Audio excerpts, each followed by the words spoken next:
और अब आज के दिन की सबसे विशेष बात, आज मार्गशीर्ष कृष्ण पक्ष की उदया तिथि द्वादशी और दिन शनिवार है। द्वादशी तिथि आज सुबह 7:03 तक रहेगी। उसके बाद त्रयोदशी तिथि लग जाएगी, जो कि आज देर रात 3:53 तक रहेगी। प्रत्येक महीने में 2 पक्ष होते हैं, कृष्ण पक्ष और शुक्ल पक्ष। दोनों पक्षों की त्रयोदशी को प्रदोष व्रत किया जाता है और प्रदोष व्रत में भी प्रदोष काल का महत्व होता है। प्रदोष काल का अर्थ वो समय जब दिन छिप जाता है, यानी सूर्यास्त के ठीक बाद वाले समय, और रात्रि के पहले पहर को प्रदोष काल कहते हैं। प्रदोष काल में भगवान शंकर की पूजा का विशेष विधान है। जिस दिन, एक बार और ये भी कि जिस दिन जो दिन होता है उस हिसाब से त्रयोदशी तिथि वही प्रदोष कहलाती है। जैसे जब शनिवार के दिन त्रयोदशी पड़ती है तो वो शनि प्रदोष कहलाता है। आज शनि प्रदोष है और शनि प्रदोष के दिन भगवान शंकर के साथ ही शनिदेव की पूजा का भी बड़ा महत्व कहा गया है। तो ये थी शनि प्रदोष की चर्चा। और अब बात करते हैं आज के नक्षत्र की। आज दोपहर 12:07 से कल सुबह 8:17 तक सुकर्मा योग रहेगा। सुकर्मा योग में सभी शुभ कार्य करने चाहिए। इस योग में नई नौकरी ज्वाइन करें या घर में धार्मिक कार्य का आयोजन करें। इस योग में किए गए कार्यों में कोई बाधा नहीं आती है। आज पूरा दिन पूरी रात पार करके कल की भोर सुबह 4:05 तक विशाखा नक्षत्र रहेगा। विशाखा 16वां नक्षत्र है। विशाखा का अर्थ होता है एक से अधिक शाखाओं वाला। विवाह आदि के समय सजाए गए घर के द्वार को विशाखा नक्षत्र का प्रतीक चिन्ह माना जाता है। इस नक्षत्र को समृद्धि, शक्ति, सुंदरता, उपलब्धियों और खुशियों के साथ भी जोड़कर देखा जाता है।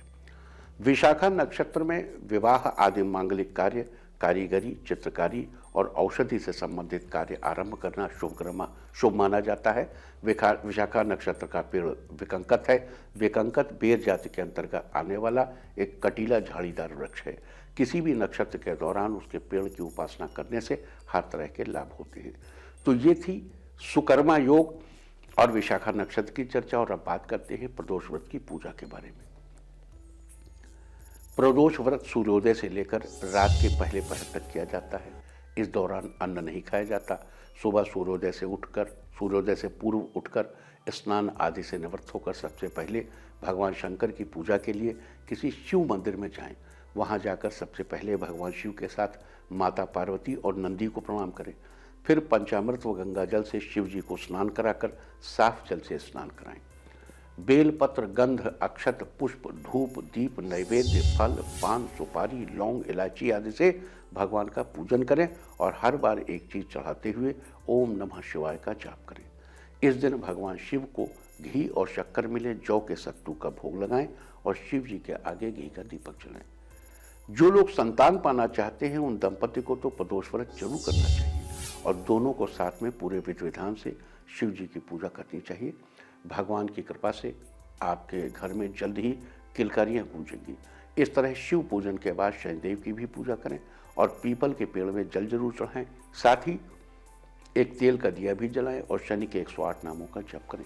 शनि के दर्शन के समय एक बात ध्यान रखें कि शनिदेव के दर्शन कभी भी सामने से न करें, हमेशा पीछे से करें। दर्शन करते समय शनिदेव की दृष्टि आप पर नहीं पड़नी चाहिए। जिस पर शनिदेव की दृष्टि पड़ती है वो नष्ट हो जाता है, इसको याद रखें। तो ये थी प्रदोष व्रत की पूजा की चर्चा। और अब बात आज शनिदेव और भगवान शंकर की उपासना करके आप कैसे लाभ उठा सकते हैं। यहाँ एक महत्वपूर्ण बात बता दूं कि आज की ग्रह नक्षत्र स्थिति में सभी लोग ये उपाय करके लाभ उठा सकते हैं। तो आइए चर्चा शुरू करते हैं आज किए जाने वाले उपायों की। अगर आप भविष्य में अपने करियर के लिए कोई लक्ष्य निर्धारित नहीं कर पा रहे हैं तो आज आपको शिवलिंग पर काले तिल मिले हुए जल का अभिषेक करना चाहिए और अभिषेक करते हुए ओम शब्द का उच्चारण करना चाहिए। अगर आप किसी काम के लिए ठीक से फैसला नहीं ले पा रहे हैं तो आज आपको शनिदेव के मंत्र का 11 बार जप करना चाहिए। शनिदेव का मंत्र इस प्रकार है, शं ह्रीं शं शनैश्चराय नमः।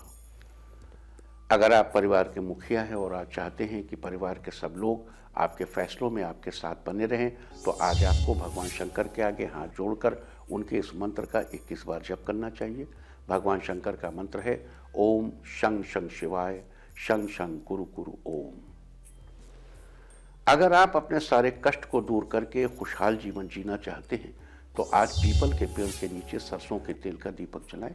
साथ ही शनि के मंत्र का 21 बार जप करें। मंत्र है ओम प्रांग प्रीं प्रौं सह शनैश्चराय नमः। अगर आप काफ़ी दिनों से अपनी लड़की या लड़के के लिए कोई रिश्ता ढूंढ रहे हैं, लेकिन आपको कोई अच्छा रिश्ता नहीं मिल पा रहा है, तो आज आपको शिव मंदिर में जाकर भगवान शंकर और माता पार्वती को कलावे से एक सूत्र में बांधना चाहिए। साथ ही माता पार्वती को लाल चुनरी चढ़ानी चाहिए। अगर आप आर्थिक रूप से लाभ पाना चाहते हैं, तो आज नीला पुष्प लेकर पीपल के पेड़ के पास रखकर घर वापस आ जाएं और घर आकर शनिदेव के मंत्र का 108 बार जप करें। मंत्र है ओम शं शनैश्चराय नमः।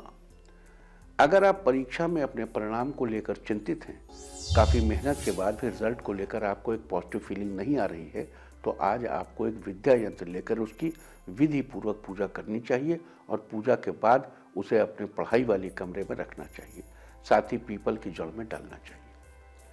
अगर आप जीवन में अपना खूब नाम कमाना चाहते हैं, तो आज आपको शिवलिंग पर शमी पत्र अर्पित करने चाहिए। साथ ही भगवान शिव के पंचाक्षरी मंत्र का जप करना चाहिए। भगवान शिव का पंचाक्षरी मंत्र इस प्रकार है, ओम नमः शिवाय। आप जीवन में खूब नाम कमाएंगे।